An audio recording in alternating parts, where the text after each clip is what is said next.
ഞങ്ങളൊരിക്കലും മതം പറഞ്ഞ് വോട്ട് വാങ്ങിയിട്ടില്ല. അതിന് അവസാന നിമിഷത്തിൽ വോട്ട് കിട്ടൂല എന്ന് കണ്ടപ്പം അതിനു വേണ്ടിയിട്ടുള്ള പ്രചരണം മാത്രമാണ് എന്നുള്ളതാണ് ഞങ്ങൾ മനസ്സിലാക്കിയിട്ടുള്ളത്. അങ്ങനെ മതം പറഞ്ഞ് വോട്ട് വാങ്ങുക എന്നുള്ളത് നമ്മുടെ സമീപനമല്ല, അത് നമ്മുടെ പ്രത്യയശാസ്ത്രത്തിനെതിരാണ്. അപ്പം അങ്ങനെയുണ്ടെങ്കിൽ അത് അന്വേഷിക്കും. അത് അന്വേഷിച്ചിട്ട് അത് നമ്മുടെ നിലപാടല്ല എന്നുള്ളത് ഞങ്ങൾ പൂർണ്ണമായ രീതിയിൽ അത് ഞങ്ങളോട് ബോധ്യപ്പെടുത്തും. അല്ല, ഉപമുഖ്യമന്ത്രി സ്ഥാനം ലീഗ് നേരത്തെ വഹിച്ചിട്ടുണ്ട്, അതിന് ഞങ്ങൾ അർഹരാണ്. പക്ഷെ അതൊരു ക്ലെയിമായിട്ട് ഞങ്ങളിപ്പോൾ ചോദിക്കുന്നില്ല. അർഹതയുണ്ട്. അർഹത നേരത്തെ CH മുഹമ്മദ് കോയ സാഹിബ് ഉപമുഖ്യമന്ത്രി ആയിട്ടുണ്ട്, ഔക്കാദർ കുട്ടി നഹാസ് സാഹിബ് ഉപമുഖ്യമന്ത്രി ആയിട്ടുണ്ട്. ഇപ്പോൾ ഇനിയും അത് ഞങ്ങൾക്ക് അർഹതയുള്ളൊരു കാര്യമാണ്. പക്ഷെ അത് ക്ലെയിം ചെയ്ത് അത് നെഗോഷിയേറ്റ് ചെയ്യാൻ ഞങ്ങളില്ല എന്നുള്ളതാണ്. അർഹത ഉണ്ടല്ലോ. അർഹത വെച്ചാൽ നേരത്തെ നമുക്ക് കിട്ടിയിട്ടുള്ള സാധനം നല്ലൊരു പോളിംഗ് ശതമാനം ഇവിടെ കേരളത്തിലുണ്ടായി. അത് കാണിക്കുന്നത് തീർച്ചയായും UDF അനുകൂലമാണെന്നാണ് ഞങ്ങളൊക്കെ പ്രതീക്ഷിക്കുന്നത്. കാരണം ഇത്രയും ആളുകൾ പോളിംഗ് ബൂത്തിൽ രാവിലെ മുതൽ ഇവിടെ സജീവമായി നേരത്തെ തന്നെ വോട്ട് ചെയ്യാനെത്തി.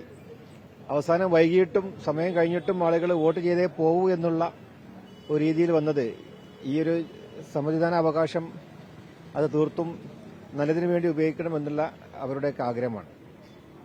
തീർച്ചയായും ഈ ഒരു തെരഞ്ഞെടുപ്പിൽ UDFന്റെ സ്ഥാനാർത്ഥികൾ വലിയ ഭൂരിപക്ഷത്തിൽ ജയിക്കും എന്നതിൽ യാതൊരു സംശയമില്ല.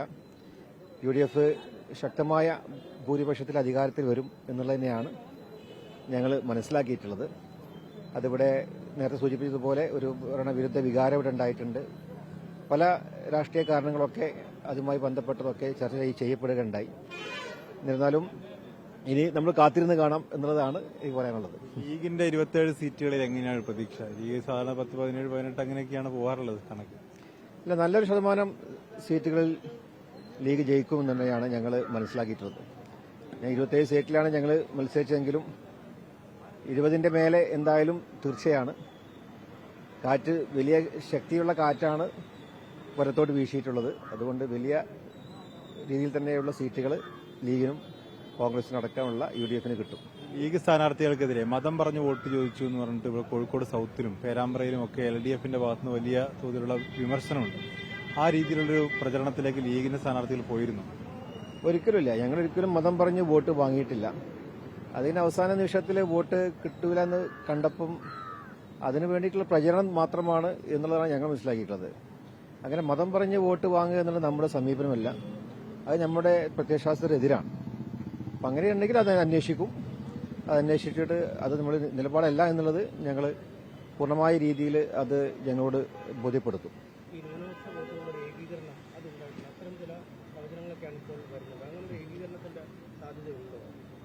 അല്ല, ന്യൂനപക്ഷങ്ങൾ എപ്പോഴും ഇവിടെ മതനിരപേക്ഷത കാത്തു സൂക്ഷിക്കണം. വർഗീയത എന്നുള്ളത് ഉണ്ടാവാൻ പാടില്ല എന്നുള്ള എല്ലാ ന്യൂനപക്ഷങ്ങളും ആഗ്രഹിക്കുന്നത്. അതുകൊണ്ട് ന്യൂനപക്ഷങ്ങളുടെ സംരക്ഷണം അത് UDFൽ അവർ വിശ്വസിക്കുന്നു എന്നുള്ളതാണ് ഞങ്ങൾ മനസ്സിലാക്കിയിട്ടുള്ളത്. അങ്ങനെയുള്ള ഏകീകരണം എന്നതിനപ്പുറത്തേക്ക് എല്ലാവരും ന്യൂനപക്ഷം എന്ന് പറയുമ്പോൾ അതൊരു മതത്തിന്റെ അടിസ്ഥാനത്തിലല്ല, അവഗണിക്കപ്പെട്ടവർ, പാർശ്വവൽക്കരിക്കപ്പെട്ടവർ, അവർക്കൊക്കെ ഒരു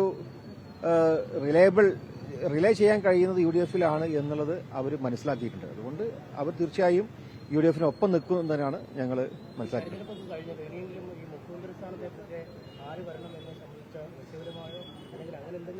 ഇല്ല, അത് UDFൽ അധികാരത്തിൽ റിസൾട്ട് വരുമ്പോൾ UDF അധികാരത്തിൽ വരിക എന്നുള്ളതാണ് ലക്ഷ്യം. അതിനുശേഷം മുന്നണിയുമായി ആലോചിച്ച് കോൺഗ്രസ് പാർട്ടിയാണ് ആരാണ് മുഖ്യമന്ത്രിയാണെന്ന് തീരുമാനിക്കേണ്ടത്. അത് ഹൈക്കമാൻഡ് അവരുടേതായ അഭിപ്രായങ്ങളുണ്ടാവും. അതുപോലെ മുന്നണിയുമായൊക്കെ ചർച്ച ചെയ്യുമ്പോൾ അത് തീർച്ചയായും അവരുടേതായ സ്വാതന്ത്ര്യമാണ്. ആ രീതിയിലുള്ള ചർച്ചകളൊക്കെ നടക്കട്ടെ. അത് ചർച്ചകളിലൂടെയാണ് കാര്യങ്ങൾ നടക്കേണ്ടത്. അല്ല, ഉപമുഖ്യമന്ത്രി സ്ഥാനം ലീഗ് നേരത്തെ വഹിച്ചിട്ടുണ്ട്, അതിന് ഞങ്ങൾ അർഹരാണ്. പക്ഷെ അതൊരു ക്ലെയിമായിട്ട് ഞങ്ങളിപ്പോൾ ചോദിക്കുന്നില്ല. അർഹതയുണ്ട്. അർഹത നേരത്തെ CH മുഹമ്മദ് കോയ സാഹിബ് ഉപമുഖ്യമന്ത്രി ആയിട്ടുണ്ട്, ഔക്കാദർ കുട്ടി നഹാസ് സാഹിബ് ഉപമുഖ്യമന്ത്രി ആയിട്ടുണ്ട്. ഇപ്പോൾ ഇനിയും അത് ഞങ്ങൾക്ക് അർഹതയുള്ളൊരു കാര്യമാണ്. പക്ഷെ അത് ക്ലെയിം ചെയ്ത് അത് നെഗോഷിയേറ്റ് ചെയ്യാൻ ഞങ്ങളില്ല എന്നുള്ളതാണ്. അർഹത ഉണ്ടല്ലോ. അർഹത വെച്ചാൽ നേരത്തെ നമുക്ക് കിട്ടിയിട്ടുള്ള സാധനം അല്ല, ആവശ്യം ഇപ്പൊ നമ്മളത് ആവശ്യപ്പെടുന്നില്ല എന്നുള്ളതാണ് നേരത്തെ നേതാക്കൾ സൂചിപ്പിച്ചിട്ടുള്ളത്. അല്ല, ആ സമയത്തുള്ള ചർച്ചകളല്ലേ, അപ്പോൾ അത് കഴിഞ്ഞിട്ട് ആ സമയത്തുള്ള ചർച്ചകളിൽ ആ സമയത്ത് നോക്കാം.